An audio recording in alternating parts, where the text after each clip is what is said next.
చెప్పులోని రాయి చెవిలోన జోరీగా కంటిలోని నలుసు కాలి ముళ్ళు ఇంటిలోని పోరు ఇంతింత గదయ విశ్వదాభిరామ వినురవేమ.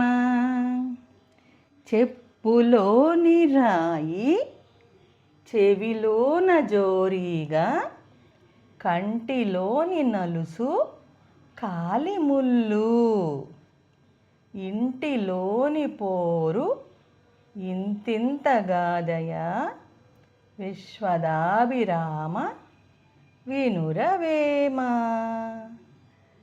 చెప్పులు వేసుకున్నప్పుడు మనం నడుస్తూ ఉన్నప్పుడు చెప్పులోకి ఒక్కొక్కసారి రాయి ఇరుక్కుపోతూ ఉంటుంది. ఎంత కొత్త చెప్పులైనా సరే ఇక వేసుకోలేము, అవి తీసి పడేస్తాం ఇంకా ఆ రాయి రాకపోతే. అలాగే చాలా బాధపడుతుంది ఆ రాయి ఎంత కొత్త చెప్పులనైనా. అలాగే చెవిలో ఒకటే జోరీగా వస్తూ మోగుతూ ఉంటుంది, ఎంత కొట్టినా వెళ్ళదు, ఏమి వినపడకుండా చేస్తుంది, చెవి కుట్టేస్తూ ఉంటుంది, ఇక దాని బాధ పడలేం. అలాగే కంటిలో పడిన నలుసు, కంటిలో ఏదన్నా చిన్న నలుసు పడింది అనుకోండి, ఏది పడినా దుమ్ము పడినా ఇసుక పడినా నలుసు పడితే ఆ కన్ను అసలు చూడలేము, ఎర్రగా అయిపోతుంది బయటికి రాకపోతే. అది తీయటం కూడా కష్టం, కన్ను సున్నితమైన అవయవం, డాక్టర్ దగ్గరికి వెళ్ళాల్సి వస్తుంది, మందులు వాడాల్సి వస్తుంది. అలాగే కాలిలో విరిగిన ముళ్ళు, కాలు నడుస్తూ ఉన్నప్పుడు చెప్పులు లేకుండా నడిస్తే కాళ్ళలో ముళ్ళు ఇరుగుతాయి, ఏదో ఒకటి గుచ్చుకుంటాయి, రాళ్ళు గుచ్చుకోవచ్చు, ముళ్ళు గుచ్చుకోవచ్చు. ఆ ముళ్ళు తీసే వరకు కూడా మనం ఇక నడవలేము, చాలా బాధపడుతుంది. ఇంత పెద్ద శరీరంలో కాల్లో చిన్ని ముళ్ళు విరిగితే ఎంతో బాధపడుతుంది. అలాగే ఇంటిలోని పోరు భరించుట అసాధ్యము. ఇంటిలో గొడవలుంటే అస్సలు ఇంట్లో ఉండి మనం చదువుకోలేము, మాట్లాడుకోలేము, ఏమి టీవీ కూడా పెట్టబుద్ధి కాదు, అసలు ఆనందంగా ఉండలేము.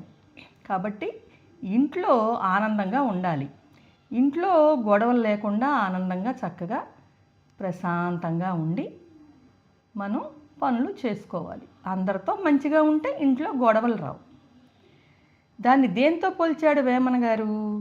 చెప్పులో రాయి ఉంటే ఎంత బాధగా ఉంటుందో, అలాగే చెవిలో జోరీగా ఎంత బాధ కలిగిస్తుందో, కంటిలో నలుసు ఏ విధంగా బాధ కలిగిస్తుందో, కాలిలో ముళ్ళు కూడా ఎంత బాధ కలిగిస్తుందో, ఆ విధంగా ఇంటిలోని పోరు కూడా అంత బాధ కలిగిస్తుంది అంటున్నారు. దీని వలన మనం నేర్చుకోవాల్సిన నీతి, మనం ఇంటిలో చాలా చక్కగా అమ్మా నాన్నలతో పెద్దవాళ్ళతో మంచిగా ఉండాలి. అలాగే వాళ్ళు మాట్లాడుకునేటప్పుడు మధ్యలో వెళ్ళి మనం కల్పించుకోకూడదు, వాళ్ళకి మనం ఎదురు చెప్పకూడదు. అప్పుడే ప్రశాంతంగా ఉండగలుగుతాము, మన పనులు మనం చేసుకోగలుగుతాం. స్కూల్లో కూడా అంతే, టీచర్స్ మాట్లాడేటప్పుడు మనం మధ్యలో వెళ్ళకూడదు, మన వర్క్ మనం చేసుకోవాలి, అదే ప్రశాంతత. అలా మనం చెప్పులో రాయిలాగా, చెవిలో జోరీగలాగా, కంటిలో నలుసు, కాలిలో ముళ్ళులాగా ఉండకూడదు. ఎవరి దగ్గర ప్రశాంతంగా ఉండాలి, అప్పుడే ఇంట్లోనూ గొడవలు రావు, బయట గొడవలు రావు. ఓకే.